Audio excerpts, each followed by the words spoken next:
Interrompemos esse podcast para perguntar: quem você quer ser? Designer, engenheira, pedagoga, administrador. Quer saber? O Senac EAD é nota máxima no MEC. Tem cursos de diversas áreas, com conteúdo elaborado por especialistas do mercado e professores mestres e doutores. Ainda tem o Senac Carreiras, conectando estudantes a vagas de emprego em todo o país. Saiba mais em ead.senac.br/graduação. Dr. Homebrew is brought to you by 5-Star Chemicals, providing safety and cleaning supplies for brewing, distilling, and winemaking at 5starchemicals.com. Doctor, look! Stand aside, nurse. I'm Dr. Homebrew. Stand clear.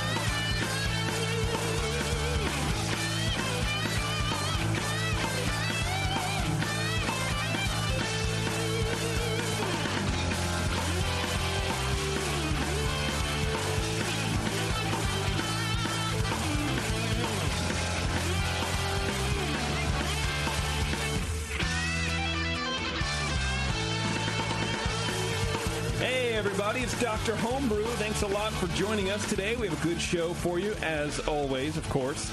I don't want to be stingy with that. We have, we have an in-house guest who is called Kevin. Keith. Sorry. Shit. Kyle. God, I'm so dumb. Kyle. You have an American Pale Ale, right? American Yes. IPA? What is it? American Pale Ale. American Pale Ale. 18B is the category. I know that just off the top of my head. Yep. I'm an encyclopedic young man. I wouldn't call you yourself so young anymore, really. I'm 40. He might not have taken the time to write that number on his score sheet, but no. he did. He doesn't know the number. Yeah, so we're and also have Tyler. We're going to talk to Tyler here in a second. He has a category 28C wild specialty beer, sour ale with pineapples. We're going to talk to Tyler and John, apparently. Yeah, man. So we decided, hey, let's judge one of Keith's beers, because why not? And then I'm like, yeah, that would be cool. And then I sit down. Like, bringing beer, kind of like trying to suck up to us here. Yeah. Like, hey, guys. Yeah, it's no big deal, guys. I have this weird beer, and it's don't worry about it. And then so I sit down, and then Brian hands me a score sheet. I'm like, what the hell is this, dude? Yeah. The last thing I want to do. And I sort of tried.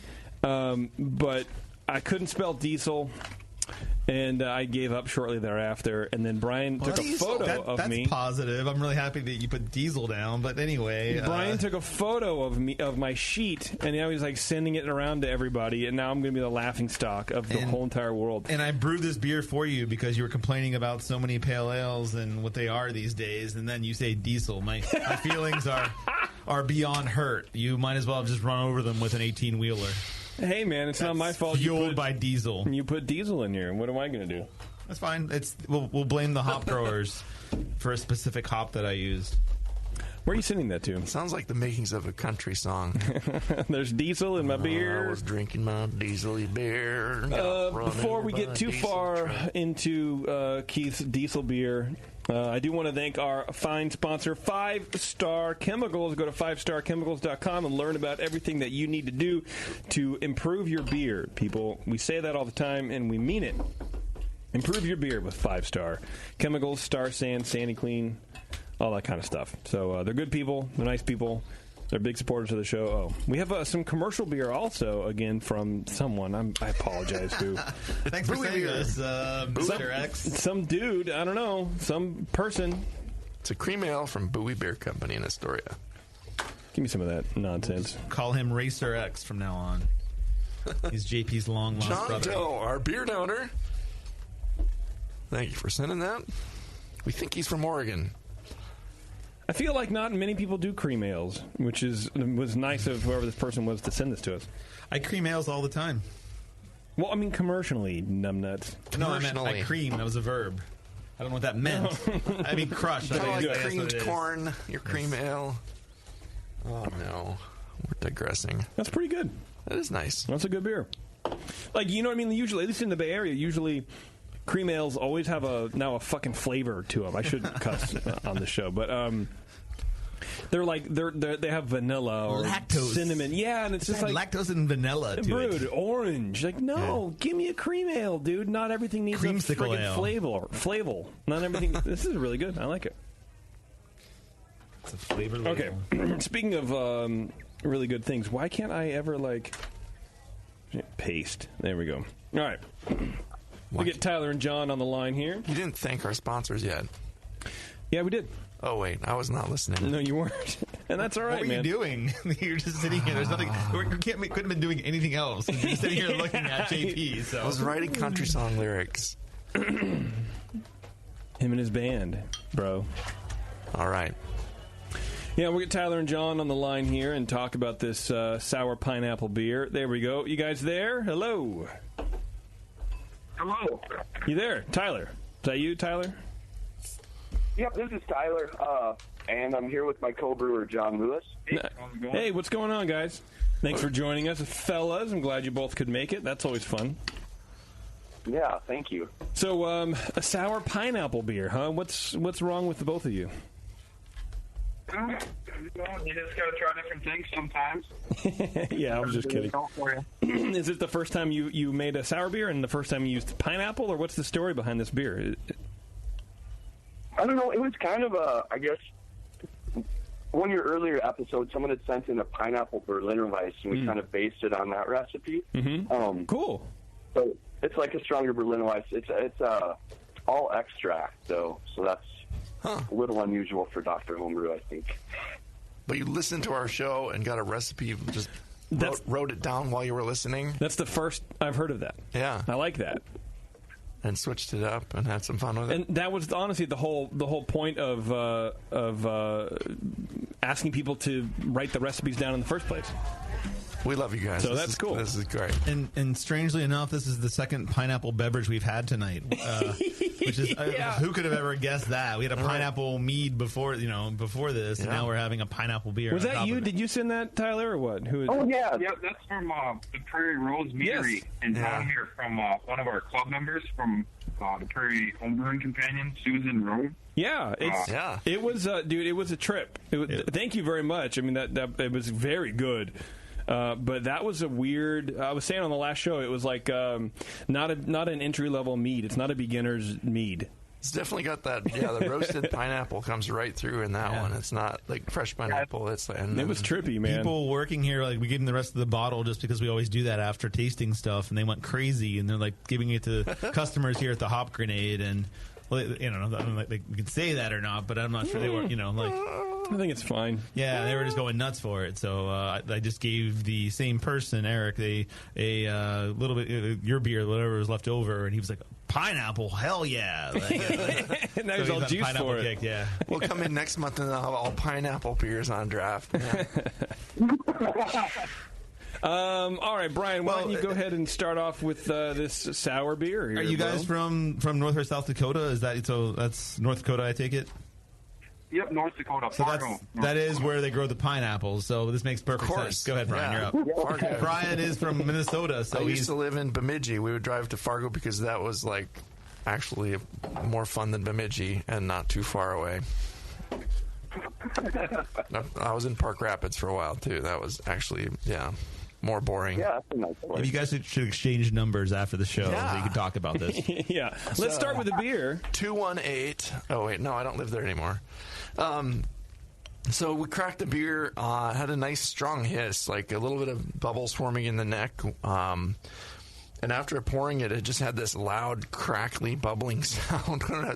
And I was watching the head kind of collapse upon itself and dissipate, and it was like, wow. And it was just like a soda pop kind of crackling, not even soda pop, it was like just crackling sound, like a fire almost. In the aroma, I get a pretty sharp cider-like and citrusy tang and some definite pineapple there. It has a candy like tart sweet impression, pretty much dominating. The medium of pineapple, but it's nice and bright. The there's no like funk or the bready character here. It's just a nice, sharp, clean sour. No acetic, just mostly lactic. And, it kind of almost seemed like a one-trick pony there. And the aroma, I was like, what's this going to be like? Is it going to melt my teeth? Because it smells very, very tart and bright and sharp. There's a little bit of sweetness in there, like and a little bit of bready malt, like kind of a sourdough thing. Low esters. Interesting aroma for sure. So it was inviting me. Appearance-wise, pours a massive, rocky, frothy head that just cracks down quickly to a low cover of fine white bubbles. Beer is yellow and only slightly hazy. I gave it a 3 for appearance because I can forgive a little haze in a specialty sour. Yeah. The flavor is brightly sour with acidic pineapple, but hints of a bready malt sweetness. And it's, I was pleased to learn that it is not melting the enamel off my teeth. And I was happy about that. The pineapple comes through very pleasantly. It's fresh pineapple. Plays off the sweet tart notes in there and still in the aroma, of course, because taste is, a big percent aroma. Clean, bright, lactic, sour presentation stays into the aftertaste with that pineapple. Very nice flavor. Mouthfeel-wise, it's a medium light-bodied beer with medium-high carbonation. Adds to the impression of acidity, I would say. No astringency, low alcohol warmth, slightly biting, and not very creamy smooth. So, for a sour beer, kind of where it should be. The carbonation was a little high, but that's fine. The flavor of this beer definitely redeems it. I thought, again, when I was on the aroma, I'm like, where is this beer going to go? It's like so sharp, and like I was worried that it was going to be way too sour. Painfully sour, intense, and massively biting, but it was not. It has a nice, I thought it was going to be kind of candy-like or chemically sour based on the aroma, but it just really delivers with a nice, clean, pleasant tartness and an actually pretty thirst-quenching pineapple juice-like flavor. Yeah.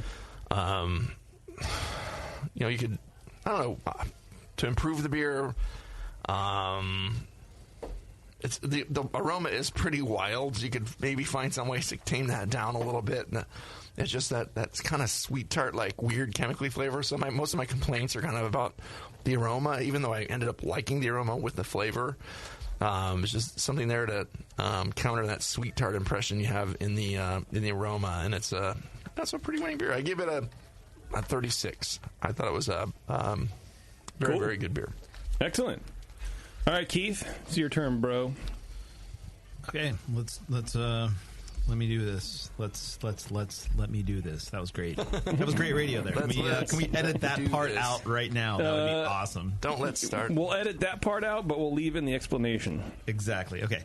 So I got a medium high sulfur note was the first thing that I picked up. Medium malt sweetness, no hops. Pineapple was strong, but there's also a very faint plastic phenol character, which I seem to get in a lot of beers. But that I'm tasting. This is 2 weeks ago, and I'm not picking up a lot of that right now. I'm not getting any funk, no Brett, and I'm getting a citrusy sourness for aroma. 8 out of 12. Light gold with a long-lasting white head, not huge, but it does stick around. Faint haze, but for the style, that's cool. So I gave it a 3 out of 3 there. Big sour flavor, followed by a big punch of pineapple. For me, it was slightly reminiscent of canned pineapple rings, which tend to hold that a little more sweetness than like kind of a fresh pineapple, which is kind of weird because fresh pineapple tends to be a little bit more punchy in terms of sourness, but this had sort of the flavor of the canned pineapple, and then also on top of that sourness punch as well. And they almost seemed a little bit separated, which was a little bit weird. Side note, when I eat fresh pineapple, I always tend to eat too much, and then my mouth hurts a lot. Like my lips hurt because I have too much acidity around my lips. But anyway, that's not part of the flavor. I wouldn't write that down here. I would give you like a little maybe a post-it note on the side talking about my lips when I eat pineapple. My mouth wants to tell you this. But anyway, low sweetness, no diacetyl. I got a touch of THP last time around. I'm having a hard time picking that up tonight. So THP is the in sour beers, sort of that Cheerios. I always, to me, it comes across more as unbuttered popcorn, so it's not diacetyl. But I'm not getting that. Usually it's in the finish, and tonight I'm not getting that. This was 2 weeks ago. I am not getting that tonight, so I'm cool. Maybe it's different. Maybe it's a bottle-to-bottle variation, or the fact that this bottle probably sat in JP's warm California. All right, enough. Keep going. Henhouse. I kept mine chilled, and I judged it last night, and it didn't have that. Okay, so cool. Really, there's no real common flaws for sour beers. Everything else is really good. Not any funk, and which could be acceptable, but no enteric character or anything really off.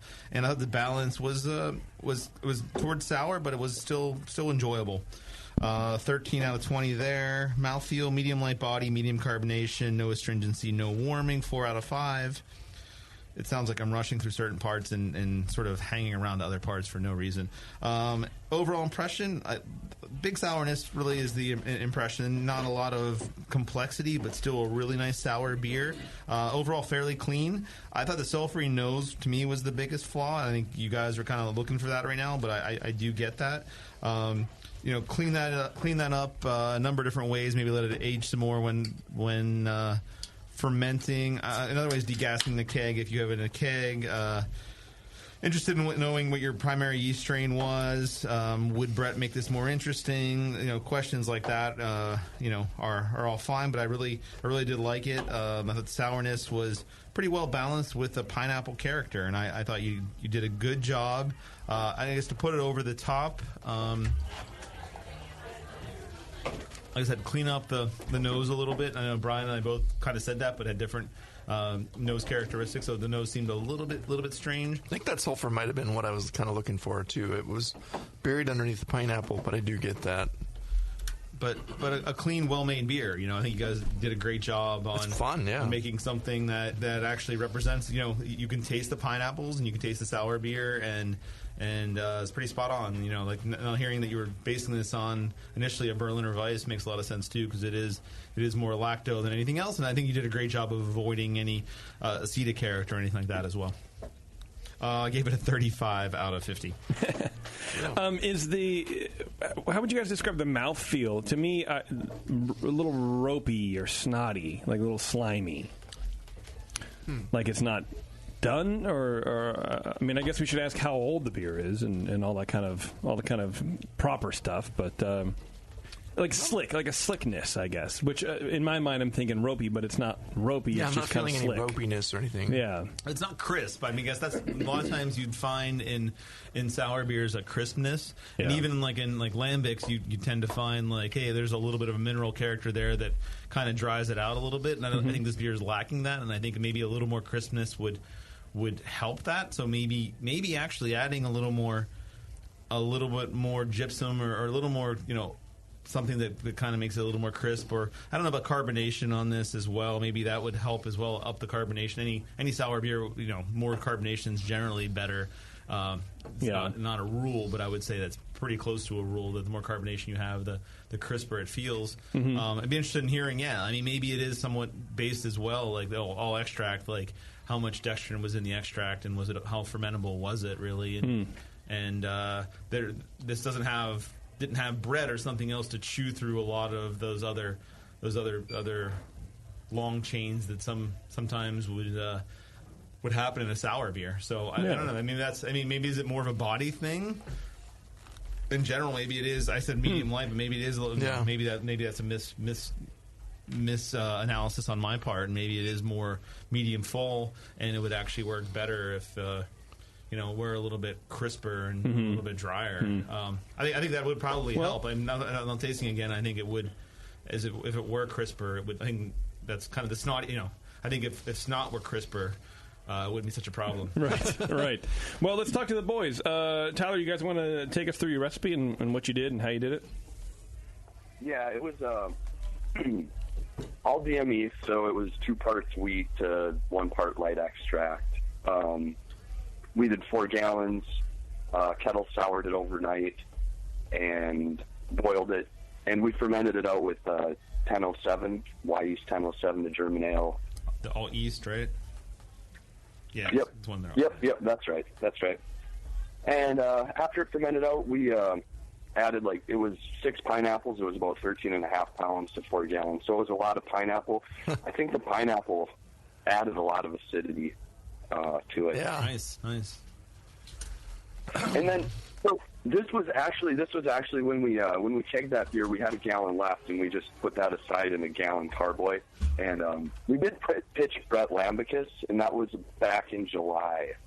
But it doesn't seem to be coming through over the pineapple. Not really coming through over the pineapple, yeah.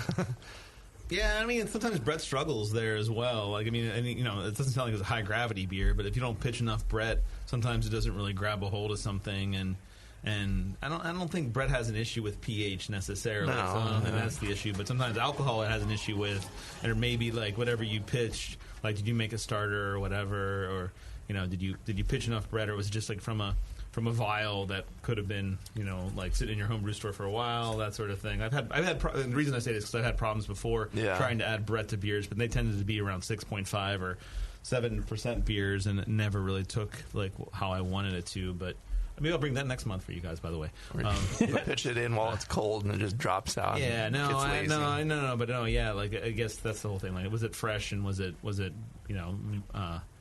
you know, that's kind of, I would look at, you're pitching Brett, like pitch a lot or pitch multiple, times, like grab some beers that have Brett in them and throw them in there multiple times, Orval or some other like Boulevard Brett beers or, stuff like that, just using a lot of different stuff. But if you're just grabbing one vial, like it's kind of sometimes a crapshoot if it's actually going to take off or not on a beer that already has been fermented. And you pay $7 for the vial. It's like, crap. Well, I usually buy like 3 vials and then pitch it in, and it still doesn't. Yeah, so whatever. But no, yeah. What was the OG of the beer that? It was pretty low. It was 42. Okay. Yeah. Cool. What did you use to for the kettle sour? What was the souring? Culture. Yeah, culture. Lactobacillus. Was this Omega Labs? Yeah, we usually use Omega Yeast 605, their lacto blend.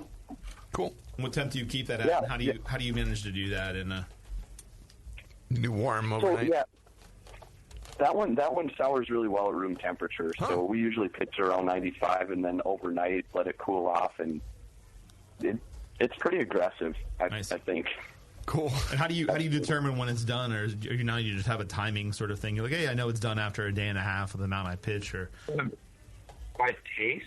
Okay. Like how it tastes. No, that's smart. Culminate kind of like the catalyst. Like that's the bar that we look at.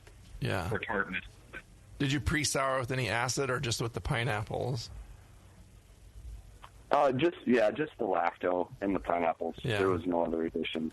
That helps to give it a little kickstart when you get it down a little bit, and then there you go. But the pineapple probably did that for you. It's pretty bright. Yeah. Hey, so I have a question for you guys about this style of beer. So we've entered some competitions before, and it seems like it's a little unclear, like where a fruited sour fits in. Should I try to shoehorn this into a classic style with fruit, or is it better to just leave it vague and call it a pineapple sour? Good question. In your opinion. What do you guys think? I mean, I guess if it screamed Berliner Weisse or something, but this one doesn't really to me. I think declaring it as a pale sour was a good choice for that. But it is tough. I mean, it's tough because is it a fruited beer or is it a sour beer? Has always been. So if it's a Berliner Weisse with fruit, then it's technically a fruited beer. But if it's a wild ale with other ingredients, then it. I mean, I think this has been asked multiple times, and it's sort of the same thing. Like, is it more true to the original style, or is it more true to what you're doing? Like, the way I taste this, it doesn't scream, as Brian's saying, it doesn't scream Berliner Weisse to me. I wouldn't be like, hey, this is Berliner Weisse. Like, it's more like, it's more just like, hey, this is a lacto-inspired,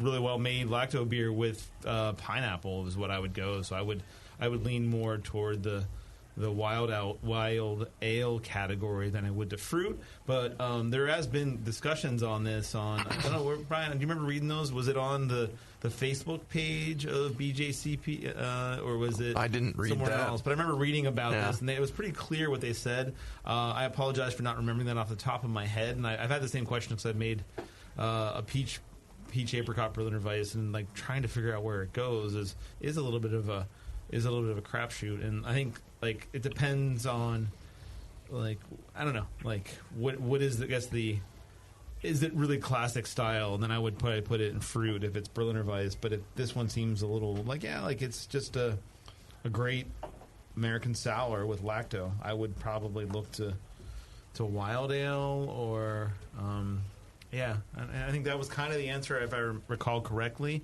Wish I knew that right now. So yeah, and the 28C is kind of a catch-all for some barrel aged ones and wood aged and interesting weird mixes of things. But what he put it in is probably the best. I like it there for me, but yeah. I mean, you could just do both, right? It's definitely got to be. I think for me, I thought 28C was best, and sometimes it depends on if you're in a competition, you have 20 entries and you already have a fruit entry, then you do something else. Or 40 entries, not many people have those, but I used to be able to do that. But yeah, like something like that, where it's like, I just put stuff where it allows me to, hey, I have other entries there, so I'm going to move stuff around. And sometimes you'd win in one place and not the other. But I think it is a little bit variable, and you can kind of play with that a little bit and even see where it works. But the whole problem is like competition to competition. It's kind of a variable sort of thing. And then also sometimes you'll be in a competition where they put them together, and then you end up competing against yourself if you put two in one, which is fun. It's like, hey, it's not my fault. I put the two in, and they put them together. But. Yeah, think about the judging, too. You put it in 29A fruit beer, declare a classic style. That classic style has to be really definite, and then it's also going up against just kind of some more pedestrian ones and wheat beer with apricot or something, and then all of a sudden they get this, and it's like, whoa, I just like... Changing gears that fast sometimes can be a challenge as a judge. Yeah, especially with this thing. Yeah. Do you guys have any more questions for Brian and Keith? So have you ever had any experience with repitching frozen yeast? Frozen yeast? Yeast will pretty much, it'll survive a lot. Cold up here. Yeah. What is it there right now? What's your temperature outside? Well, it's actually nice out. It's like 20 degrees above zero. Oh, it's a heat wave. It's above zero. Yeah, it is. People got the t-shirts off. Nice. Cool. I was in Pittsburgh and Cleveland last week, and it was 0 or 5 degrees, and went to the Steeler game, and it was like 13 degrees at kickoff or whatever. I don't know. I mean, I guess one thing you can always do with any yeast is try to make a starter from it, and then see if there is activity at that point in time. Yeah. And that's one way to do it. I mean, I guess I wish I would know more about yeast culturing, and I've wanted to get into it and get a microscope and put slants and that sort of thing. And I assume like some of that you can freeze. But I think it's probably not very healthy for the yeast to freeze it, and you're probably stressing it when you're doing that. So if you're going to do that, I would make starters. But even then, you're not sure how much to really make that point in time. But I would not consider myself an expert.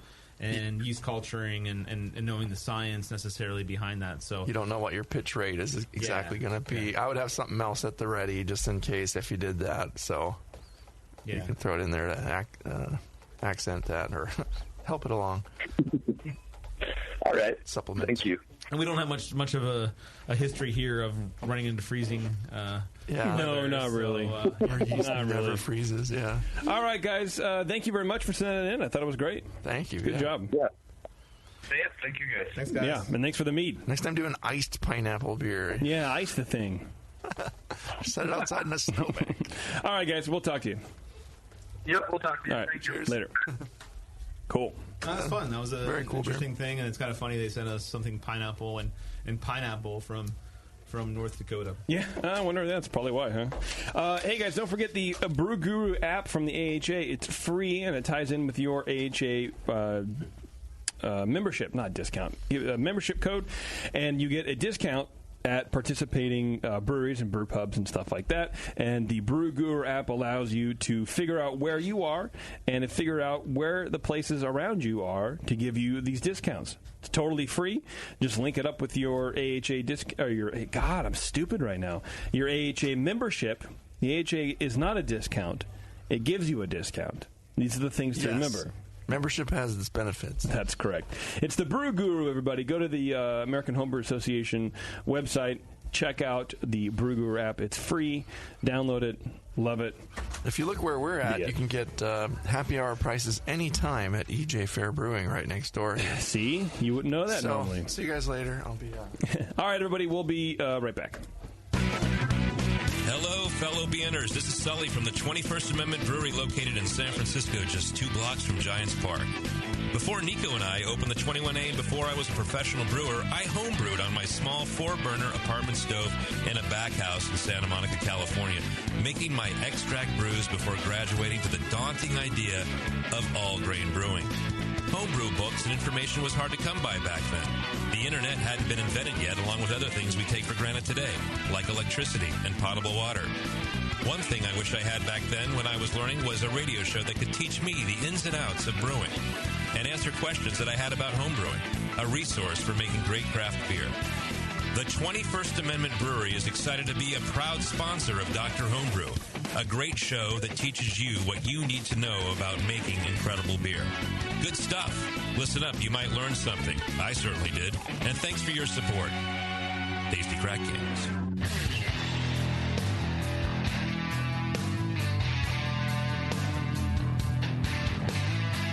Now, back to the examination. All right, thanks for sticking around, everybody. We're going to tackle Keith's beer here, but before that, hey, it's a new year, so why not get your labels right with a fresh order from GrogTag? GrogTag has loads of great label templates ready for you to customize with whatever it is that you want. They'll print up your design and ship it right to your door, ready to be placed in your next batch of homebrew. So save 10% on your entire order by using code BNARMY at checkout. That's BNARMY at checkout. So don't get put on the naughty list this year. Deck your bottles with Grog Tags today. Who sent us this Crux Pills? I don't know. I forget. I think it was from the last show. I didn't take very good notes with these things. That's a pretty cool place in Bend, Oregon, that you can go out there and they have a big grassy area and you a kind of a hill goes up on the side. You can kind of sit there and order pizza and hang out with your kids and throw frisbees around or play cornhole or whatever there. It's pretty cool, pretty chill. Awesome. Yeah, my brother loves that spot. They went up to Bend, and he's not necessarily like a craft beer guy. He just, I don't know, drinks Coors Light and whatever, but he bought a hat from them, and he basically, if it doesn't say Raiders or like Ping on it, he doesn't fucking wear it otherwise. But he loved that spot. So we went up for the Eclipse last summer, and it was pretty cool. All right, everybody, here we go. We're going to tackle Keith's beers, huh? What do you think? Keith Kyle, Original APA. Tell us about this beer, Keith. It's an APA. Perfect. Love it. Okay, so, Brian. I want some of the beer, please. Oh, yeah, I'm going to pour a little bit more. So, I think. No, so why did you make this APA? Just making APAs? No, I mean, I pretty much was listening to this show multiple times. I didn't listen to the same episode. I mean, listening to it while I'm here and hearing you say, like, God, there's no, like, I go out to the bar over there and everything tastes like orange juice and it's hazy. Yeah. So I thought I'd make something kind of more old school and possibly throw in a new hop there. And I appreciate it. Try to do something, and I'll talk more about that after you judge it and what not. But it was sort of like just goofing around. I wanted to start something, I wanted to make some yeast pretty much, and I make some other beers after it. So I'm like, let's do something that. Cool. JP might like, or maybe not. I think it was after I saw your Facebook post. I am so sick of everything about craft brewing. I really am, and I'm over it, dude. And I was just like, I'll see how Maddie gets about this. So I'm really over the experimental.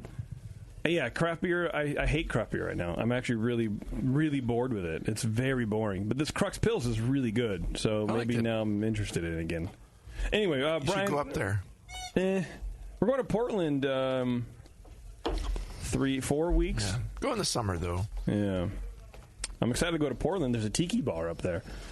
Do a little pre-NHC scouting around. Yeah, I just got back from Portland. Nice. All right, let's do this. Brian, why don't you go ahead since you're the only one who has a sheet at all really filled out. Can I read your sheet? No, I can't even read my sheet. Okay. You can't even read it. So, yeah, I was struggling a little bit with the hop. I was like, there's some citrus in there. I feel like I got a little bit of a resiny quality in the hop, too. But it's not strong. It's just kind of medium light, slightly dank, resiny, citrusy hop, but nothing too gnarly or tropically. It's interesting. I'd like to know what hop that is. It definitely has a big bready and bread crust like malt presence. Medium esters with both apple pear and some light stone fruit like impression. No DMS, no diacetyl or acetaldehyde. The appearance is a light amber color with a very low cream-colored head that fades quickly to a faint ring around the glass. The beer is fairly clear. Flavor-wise, it's a medium light hop flavor with very low bitterness, I thought. The hops are kind of out of the way. And a light bready and bread crust-like malt, again, comes through there. It's got a lightly sweet finish, actually. Maybe a little sweeter than I'd like. The balance is almost even between the malt and the hops. I guess I'd say, I don't know, if I had to say the hops win, barely, I guess. It's like the Vikings over the Saints, barely. Yeah. Sort of. Oh, yeah. Yeah. Anyway. So, yeah, the malt and the hops kind of both linger in the aftertaste together. Mouthfeel-wise, it's a medium-light bodied beer with medium-low carbonation, maybe even lower than that. No warmth, no astringency, not very creamy, not much to talk about here. Overall impression, it leans, it seemed we know he was kind of aiming for something that JP would like, so I think he was leaning towards a classic pale ale. But it's not even as hoppy as I'd hoped for that. I think classic pale ale, I think Sierra Nevada, it's bright and crisp, and it's more effervescent, and it's got a nice little cascadey hop there. This one the hop is interesting. Doesn't have any obvious defects or issues. It's just a little odd. The clean malt stands out. The bread crust-like impression more than I would hope, and definitely need to bring up the carbonation there. So, the water seems fine. It seems like the process of fermentation went fine. Carbonation's a little screwed up, but it's not a bad beer. I gave it a 33. I thought it was a very good beer. But yeah, definitely leaning towards the classic, and it might not score as well in competitions as if you have judges expecting that more modern impression and things that are bordering on light IPA, Mm-hmm. So, but yeah, it's a fun beer. Okay. Look at my score sheet now. My chicken it is beer. My score sheet's probably more thorough than yours, and I didn't even fill one out. So. Yeah, probably, man. Yeah, I don't know. I sat here and I honestly did try, and I couldn't. I don't know. I couldn't get my brain firing. I thought the aroma was very good. It does smell kind of modern for an American pale ale. I think the hop choice is modern for sure. But you do, kind of smell the little crystal malt thing going on there.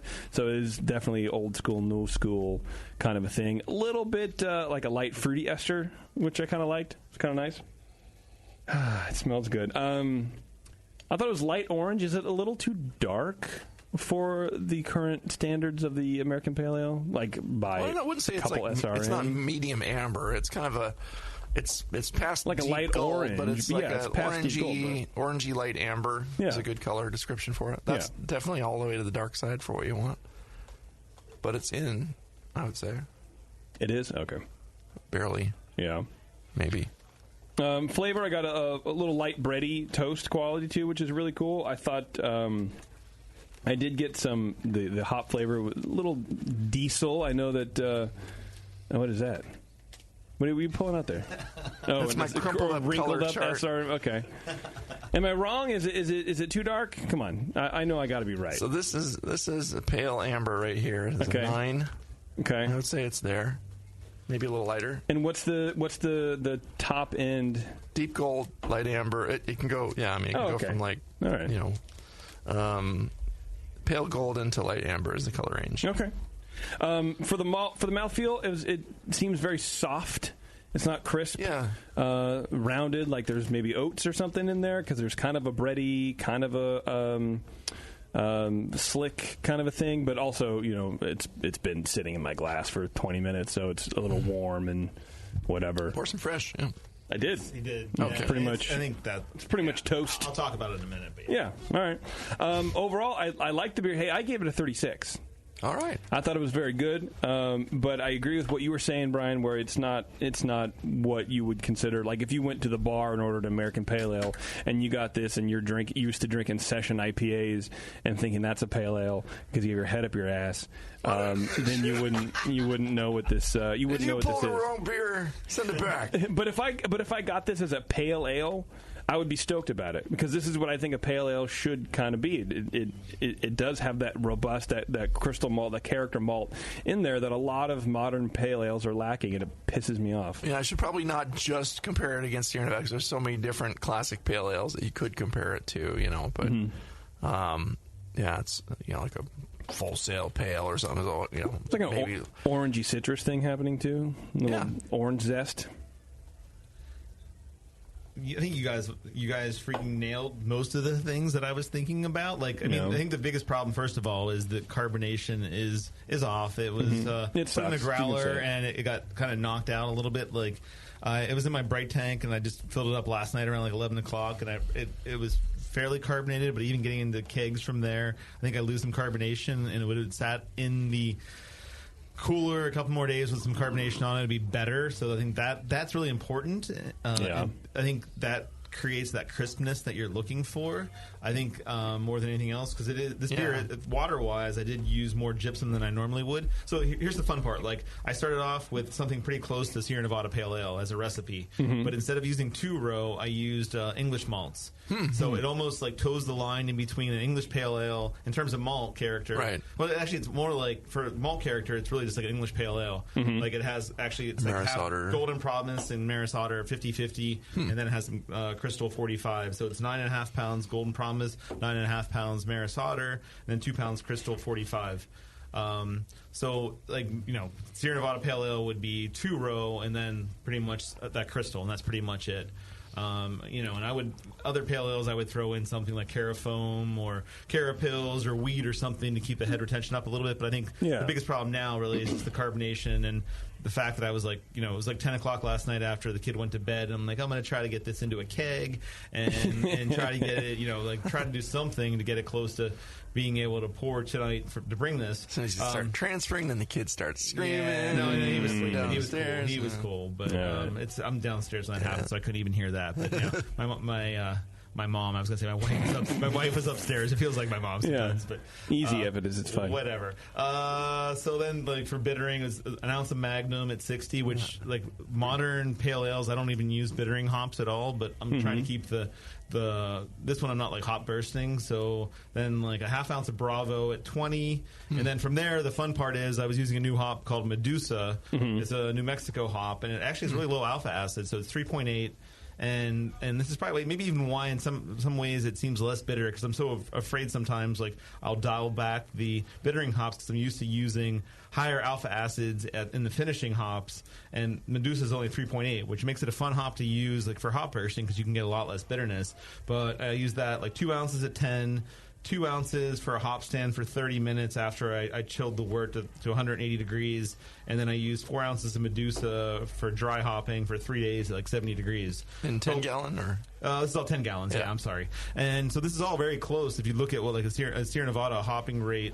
Sierra Nevada Pale Ale hopping rate, it's very close, but you would just take Medusa and replace it with Cascade, and then you would take probably Bravo and replace it for Pearl. I forget what they use. Pearl. Something in between they use that. Something doesn't really matter. I don't know why I use that. And that my Bravo was at 20. It was supposed to be at 30, but I was doing something and forgot and threw it at 20, which happens. Water, it was more gypsum heavy than calcium chloride, but even so, I don't know why I don't have the ppms on this one, but it's probably only 60 ppms calcium and then 60 60, 70 gypsum, and then like 30 calcium chloride, which is not what I normally do with IPAs anymore. But I was trying to make this a little more traditional, a little more gypsum heavy.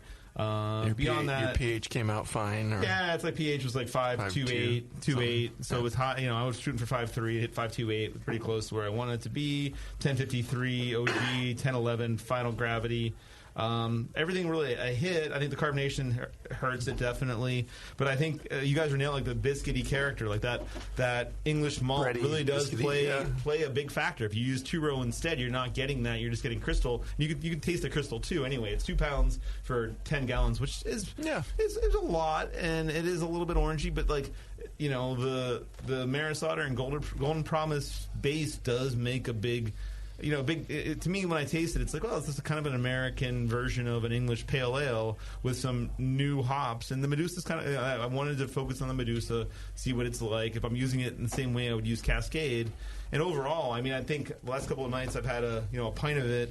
And it's like 1 pint, I'm like, oh, this is cool. This is fun. Yeah. But when I was tasting it, I was like, oh, this tastes like everything else. And then tonight I had some other beers. I'm like, this tastes a little bit different. Like than I remember it tasting, and you can actually taste the Medusa hops a little bit. So I'm a little bit excited about that. But the beer overall, I'm like, I would probably, if I would do it again, I would maybe cut the English malt down in half and then use some 2-row there and maybe cut the crystal a little bit. And if I'm making for JP's taste, that's what I would probably do. And maybe up the bitterness just a little bit. But I think the water character is fine. It isn't super soft. We start with kind of soft water here, but I don't know. I think overall I'm kind of happy with where we landed here. Yeah, and that's a good sipper. Yeah, but I think I could probably bump JP's score up to 40 if I would try again, make it a little more close. One of these days, I get JP to be like 49. Yeah. This is the best beer. Hey, man, I would have scored it higher, but I'm disappointed. I only got half a glass of my beer, so brew again. It's disappointing. But no, I mean the carbonation is a big bummer on this one, and I was I was rushing and I was out of town and came back and trying to get it into a keg, and I just didn't have a lot of excuses, time. Brian. I'm hearing a lot of excuses out of this guy. Those happen. Oh. Yeah. Very good, man. Hey, let's take a break real fast, and we'll come back, and we're going to... what else did you bring, Keith? We're going to talk about what else Keith brought. Hang on, we'll be right back. Super. Do you know the 3 most important rules in brewing? Sanitation, sanitation, and sanitation. And no one does it better than 5-Star Chemicals. 5-Star knows sanitation. You can only sanitize clean equipment. And 5-Star knows how to clean, too.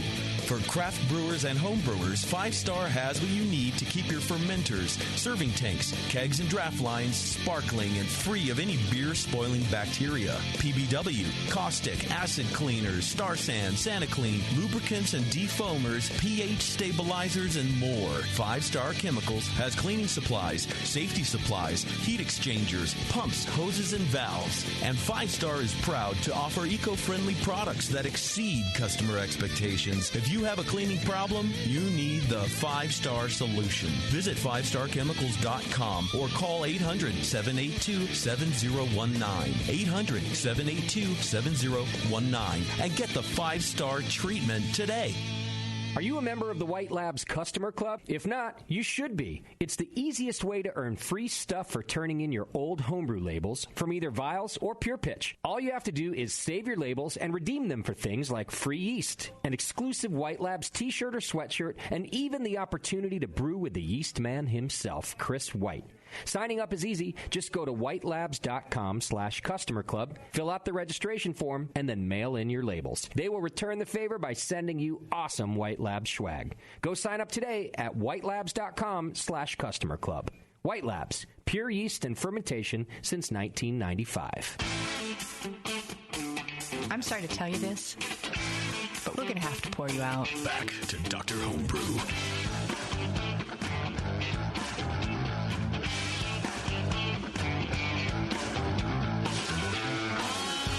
All right, thanks everybody for sticking with us.